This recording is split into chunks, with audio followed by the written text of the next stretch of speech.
राधे राधे, जय गुरुदेव। सभी संत महापुरुषों के चरणों में कोटि कोटि नमन। एक अद्भुत जो हमने खुद महसूस किया, वैसे तो सभी हम जो भी शेयर करते हैं वो भगवान की ही कृपा है, वो गुरुवर की ही कृपा है कि कहीं ना कहीं हमें किसी ना किसी मैसेज द्वारा ये समझा देते हैं, ये बता देते हैं कि जीवन में हमें कहाँ किस तरफ जाना है, कहाँ नहीं जाना है और कहाँ जाने से हमारे जीवन में क्या प्रभाव पड़ने वाला है।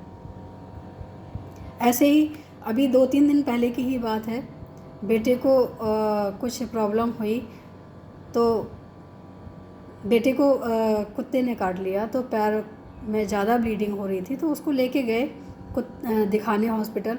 तब हमने देखा और हमें विचार आया कि जीवन में स्वर्ग कहाँ है, नरक कहाँ है। क्योंकि हॉस्पिटल में जो आवाज़ें आ रही थी, जिस तरीके से रोना चिल्लाना चीखना सुनाई दे रहा था, यकीन मानो हम वहाँ 5 मिनट भी नहीं रुक पाए, क्योंकि वो चीज़ें देख के हमें ऐसा लग रहा था कि इन सब का दुख भगवान कितना ज़्यादा दे रहा है और उनके कहीं ना कहीं कर्म रहे होंगे या जो भी समय रहा होगा कि उनको इतना तकलीफ मिल रही है और उसका कोई हल नहीं मिल रहा है। तो मैंने उसका वहाँ दर्शन किया और मेरे दिमाग में और दिल में सिर्फ एक ही बात आई कि जीवन में अगर कहीं नर्क है तो वो हॉस्पिटल ही है। अगर आपको हॉस्पिटल जाना पड़ता है तो वो नर्क का ही द्वार है, चाहे वो अपने लिए हो चाहे अपने परिवारजन के लिए हो। अगर नर्क देखना है और नर्क देखने की इच्छा है तो वो पृथ्वी पे ही नर्क है। जाओगे, देखोगे, महसूस करोगे तो यहीं सब कुछ दिख जाएगा। क्योंकि लोगों का चीखना चिल्लाना और जिस भी डिपार्टमेंट घुस के देखना है, वहाँ ऐसा लगता है कि सारी दुनिया यहीं आ गई, इतनी भीड़ होती है। तो मुझे लगता है कि जीवन में इतना दान करना चाहिए, इतना पुण्य करना चाहिए कि हमें हॉस्पिटल का कभी मुंह भी ना देखना पड़े, किसी के लिए भी ना देखना पड़े। ये चीज़ें हमने महसूस की हैं कि हमने अगर अपने जीवन से कुछ हिस्सा दान किया है, कुछ देने की कोशिश की है, तो वो हिस्सा हमारा डॉक्टर के प्रति जो जाना चाहिए वो हमारा दान पुण्य में चला जाता है।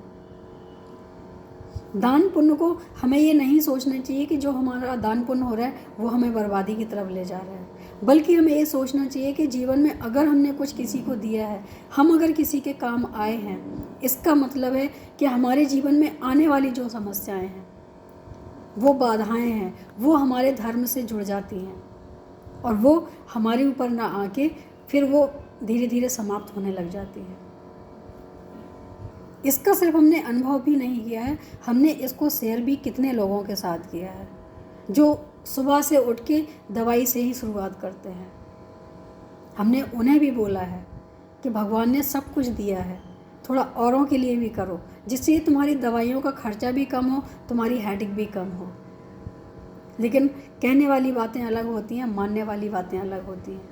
मेरा तो जो मानना रहा है जीवन में वो सिर्फ यही रहा है कि अगर हमने किसी के लिए अच्छा किया है तो ये समझ लेना कि जो हम डॉक्टर को फीस देने वाले थे, जो हम दवाइयों को देने वाले थे, उसका हिस्सा हमने आके दान पुण्य में कर दिया है।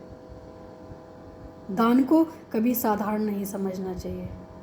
दान देने से, किसी के काम आने से हमारी जो अलाएं बलाएं हैं, हमारे जो तकलीफ़ें हैं वो कम होती हैं। लोगों को समझ नहीं आता है, लेकिन ये सच्चाई है जो कि हमने अपने जीवन में देखी है कि अगर तुम किसी के काम आओगे तो वो सिर्फ काम आना नहीं होगा। इसका मतलब है कि अपनी ही तकलीफ़ों को आप कम कर रहे हो, अपने आने वाले दुखों को कम कर रहे हो, समस्याओं को कम कर रहे हो। अगर आप किसी को दे नहीं सकते हो तो कहीं ना कहीं वो हिस्सा जाएगा ही जाएगा। तो क्यों ना हम अच्छी जगह उस हिस्से को लगाएं, किसी के काम आ जाए, किसी की ज़रूरत बन जाए। हम क्यों बार बार कहते हैं कि किसी की अगर हम ज़रूरत बन जाएंगे तो एक दिन हमारी जो भी समस्याएं हैं वो धीरे धीरे पीछे अपने आप हो जाती हैं। और ये सारी कृपा होती है प्रभु की, क्योंकि प्रभु चाहते हैं कि तुम मेरे लिए अगर खर्च नहीं करोगे, तुम मेरे बनाए हुए जो परेशान हैं, जो लाचार हैं उनके लिए नहीं करोगे तो मैं तुम्हारा वो हिस्सा कहीं ना कहीं से तो लूँगा। अगर तुम यहाँ नहीं करोगे तो तुम्हें डॉक्टर में देना पड़ेगा। तो तुम डॉक्टर को देना अगर अच्छा समझते हो तो कोई बात नहीं, हम तुम्हारा वहाँ से हिस्सा ले लेंगे, लेकिन अपना हिस्सा हम नहीं छोड़ेंगे। भगवान का जो बैलेंस होता है, जो हिसाब होता है, वो बहुत पक्का होता है। जिसने इस हिसाब को समझ लिया है वो कभी मात नहीं खाता है। तो मुझे लगता है कि डॉक्टर को देने की बजाय किसी के काम आ जाना हमारे लिए अच्छा होगा। जितना हम कर सकते हैं हमें ज़रूर करना चाहिए। जीवन में पैसा ही सब कुछ नहीं होता है। किसी को खुशियाँ देना भी बहुत बड़ी बात होती है, चाहे वो धन से हो, तन से हो, मन से हो, शब्द से हो। थोड़ी सी भी अगर हम किसी को खुशियाँ दे पाए तो हमारे जीवन में दौड़ती हुई खुशियाँ आती हैं। हमें आंसू मिलते ही जब हैं जब हम दूसरों के लिए आंसुओं के खेत बोते हैं। जब हम खेत में एक दाना डालते हैं, उस एक दाने से कम सैकड़ों दाना तैयार होते हैं। यही हमारे कर्मों का बीज है। हमारे आंसू हों या खुशी हो, जीवन में अगर हमने खुशियाँ बोई हैं तो हमें खुशियाँ ही मिलेंगी। अगर हमने आंसू बोए हैं तो हमें आंसू ही मिलेंगे। सोच का फ़र्क होता है। हर कोई इस बात को समझता नहीं है, लेकिन जिसने जाना है उसने समझा है।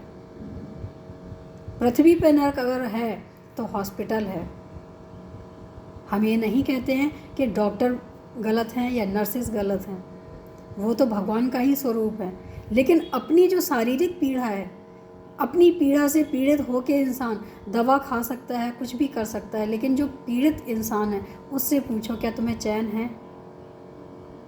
डॉक्टर सिर्फ देख सकता है, नर्सेस देख सकती हैं, कोई हेल्प कर सकता है, घर परिवार का हेल्प कर सकता है, उसके साथ समय व्यतीत कर सकता है, लेकिन उसका जो दर्द है वो सिर्फ़ और सिर्फ उसको ही झेलना पड़ता है, चाहे वो जिस चीज़ का भी हो। तो मुझे लगता है कि अगर हमने थोड़ी सी भी अपने जीवन में सतर्कता बरती तो हमें बहुत कुछ मिलने वाला है। अब हम अनदेखा करने लग गए हैं, इसलिए हमारे जीवन में इतने सारे कष्ट आने लग गए हैं। हम अपने आगे किसी को नहीं समझते हैं। भगवान ने थोड़ा सा अगर हमें धन दिया है तो हमें हर व्यक्ति छोटा लगने लग गया है। कीमत व्यक्ति की नहीं होती है, कीमत व्यक्ति के कमाई की होती है, उसके अस्तित्व की नहीं होती है, उसके घर मकान की होती है, इंसानियत की नहीं होती है, दौलत की होती है। और ये सब जब से बढ़ा हुआ है तभी से कलयुग का प्रभाव भी दिख रहा है।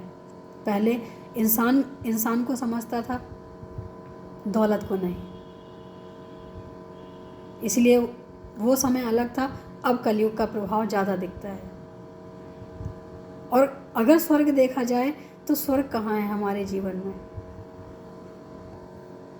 जहाँ खुशियाँ होती हैं वहीं स्वर्ग होता है, जहाँ दुख होता है वहीं नरक होता है। तो खुशियाँ हमें कहाँ मिलेंगी? खुशियाँ हमें वहाँ मिलेंगी जहाँ भगवान के कीर्तन होते हैं, जहाँ भगवान के भजन होते हैं, जहाँ भगवान की कथाएं होती हैं। जो चीज़ हमें खुशी देती है, जो चीज़ हमारे चेहरे पे खुशियाँ ला सकती है, वही एक ऐसा स्थान हम स्वर्ग मान सकते हैं। और ये सब हमें सिर्फ गुरुवर के शरण में और हमें जो मिलता है वो कथाओं में, भागवत में, सत्संग में, ये स्वर्ग के ही रास्ते हैं। जिस रास्ते से हम जाते हैं उसका रास्ता भी तो सुखद होता है। अगर हम गलत मंजिल पे जा रहे हैं तो उसका रास्ता भी दुखद होता है। जीवन में दो रास्ते आते हैं, दोनों में से हमें ही चुनने होते हैं और हम अपनी सामर्थ्य अनुसार चुनते हैं उन रास्तों को। सुख दुख जो भी आते हैं वो हमारे चुनाव का ही परिणाम है। जीवन में चुनने से पहले कि कौन सा रास्ता हमें कौन सी मंजिल प्राप्त करवाएगा, अगर इस चीज़ का आभास हो जाएगा तो हम कभी भी रास्ते भी गलत नहीं चुनेंगे और जीवन में अपने दुख भी नहीं बोएंगे, आंसू नहीं बोएंगे। एक बार करके देखो, अच्छा लगेगा। आज के लिए इतना ही। राधे राधे, जय गुरुदेव।